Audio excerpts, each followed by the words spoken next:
नमस्कार। आज हम राजनीति की दुनिया से थोड़ा अलग हटकर एक शख्सियत के निजी जीवन और उनके जो मूल सिद्धांत हैं उनको समझने की कोशिश कर रहे हैं। बात हो रही है नरेंद्र मोदी की। हमारे पास जो भी जानकारी है, जो स्रोत है, वो उनके अनुशासन, उनकी रोज़मर्रा की ज़िंदगी और उस फिलॉसफी पर थोड़ी रोशनी डालते हैं जिसने उनके सफ़र को एक दिशा दी है। जी। तो हमारा इरादा ये है कि इन स्रोतों के जरिए हम उस व्यक्ति को समझें जो इस सार्वजनिक हस्ती के पीछे है। मतलब उनकी आदतें क्या हैं, उनकी मान्यताएं कैसी हैं और ये सारी चीजें मिलकर उनके काम करने के अंदाज पर कैसे असर डालती हैं। तो चलिए खोलते हैं इन दस्तावेजों और लेखों को और देखते हैं कि क्या मिलता है। फोकस रहेगा उनकी जीवन शैली, अनुशासन, सादगी, उनका जो आध्यात्मिक रुझान है और काम करने का तरीका, जैसा इन स्रोतों में बताया गया है। बिल्कुल। तो शुरुआत करते हैं उस चीज से जिसका जिक्र बार बार आता है इन स्रोतों में, अनुशासन। ऐसा लगता है और इन लेखों में साफ लिखा है कि नरेंद्र मोदी का दिन काफी जल्दी शुरू होता है, सूरज उगने से भी पहले। हाँ, ये बात तो काफी सुनने में आती है। और ये कोई नई बात नहीं है, मतलब दशकों से यही रूटीन चला आ रहा है। एक तय दिनचर्या है जिसमें ध्यान है, योग है और फिर दिन की जो भी भागदौड़ है उससे पहले थोड़ा वक्त खामोशी के साथ बिताना। जी। हाँ, और ये सिर्फ सुबह उठने या मतलब कसरत करने की बात नहीं है। इन स्रोतों में एक गहरा कनेक्शन बताया गया है। एक जगह ये भी कहा गया है कि वो इस विचार में यकीन रखते हैं कि अंदर का क्रम बाहर स्पष्टता लाता है। अच्छा, ये दिलचस्प है, अंदर का क्रम। हाँ, मतलब अगर मन शांत है, व्यवस्थित है, तो शायद बाहर की दुनिया की जो उलझनें हैं उनसे निपटना आसान हो जाता है। ये सिर्फ एक रूटीन नहीं लगता, बल्कि उनके जीने के तरीके का एक, आप कह सकती हैं, अहम हिस्सा है। क्या स्रोत इस बारे में और कुछ बताते हैं कि ये अनुशासन उनके काम में कैसे दिखता है? बिल्कुल। और देखिए, दिलचस्प बात यह है, जैसा कि इन दस्तावेजों से पता चलता है, कि ये सिर्फ निजी आदतें नहीं हैं। प्रधानमंत्री बनने के बाद भी जब जिम्मेदारियों और दबाव जाहिर है कई गुना बढ़ गए हैं, हाँ बिल्कुल, तब भी उनकी जो ये प्रतिबद्धता थी फिटनेस को लेकर, समय की पाबंदी को लेकर और सादे जीवन को लेकर, वो वैसी ही बनी रही, कमोबेश। अच्छा। तो ये दिखाता है कि ये सिद्धांत कितने गहरे बैठे हुए हैं। ये सिर्फ एक अच्छी आदत नहीं, बल्कि उनके व्यक्तित्व का, उनके वजूद का हिस्सा बन चुका है। और स्रोत इस बात पर भी जोर देते हैं कि हाँ, ये देखकर दूसरे प्रेरित होते होंगे, लेकिन असली बात यह है कि ये उनके अपने काम करने के तरीके को कैसे प्रभावित करता है। ये अनुशासन उनके फैसलों में, उनकी प्लानिंग में ये कैसे नजर आता है, ये सोचने वाली बात है। सही कहा। और ये अनुशासन, या कहें कि ये अंदर का क्रम, उनकी सादगी में भी नजर आता है ना।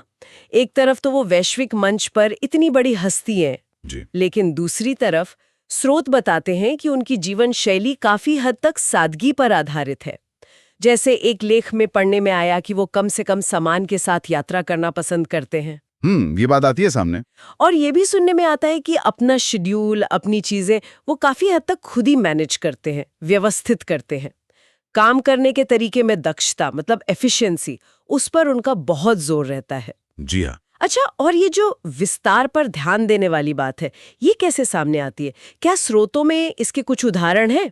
जैसे कहा जाता है कि चाहे कोई भाषण तैयार करना हो या किसी कार्यक्रम का आयोजन हो, हर छोटी बड़ी चीज पर उनकी नजर रहती है। क्या ये माना जा सकता है कि ये बारीकी पर ध्यान देने की आदत भी उसी अनुशासित आत्म प्रबंधन का नतीजा है जिसके बारे में हमने अभी बात की? हाँ, बिल्कुल ऐसा लगता है। जब आप खुद इतने व्यवस्थित हों, तो शायद आप अपने आसपास भी वही व्यवस्था और बारीकी चाहते हैं।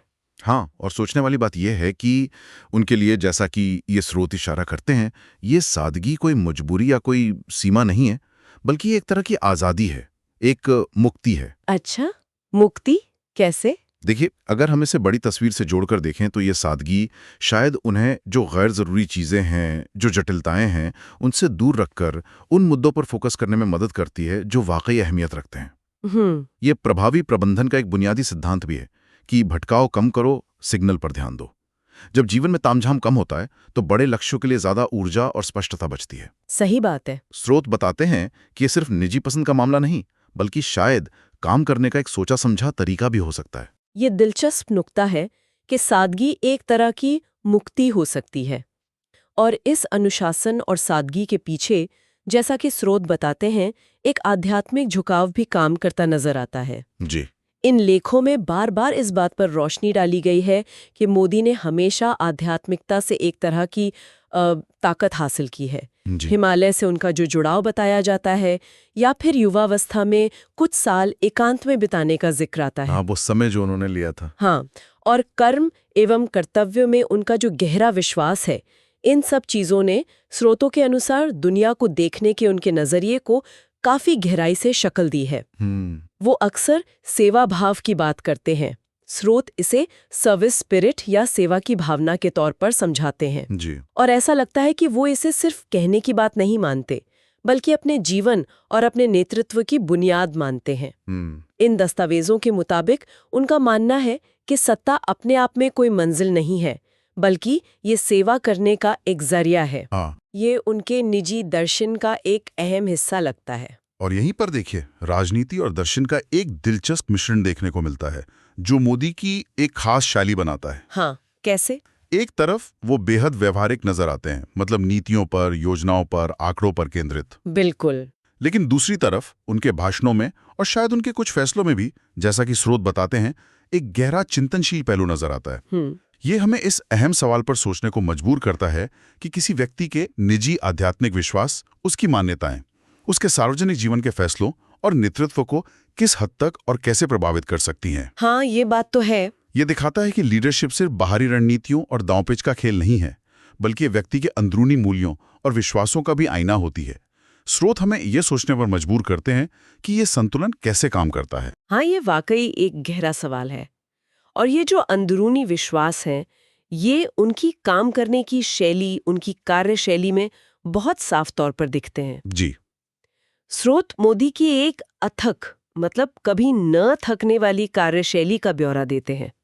लंबे समय तक काम करना, बहुत कम आराम करना और अपने काम पर पूरी तरह से ध्यान केंद्रित रखना। हाँ, ये उनकी कार्यक्षमता के बारे में काफी कुछ कहा जाता है। ऐसा लगता है, जैसा इन लेखों में कहा गया है, कि वो शासन को सिर्फ एक नौकरी या करियर की तरह नहीं देखते, बल्कि एक पवित्र कर्तव्य, एक जिम्मेदारी की तरह मानते हैं।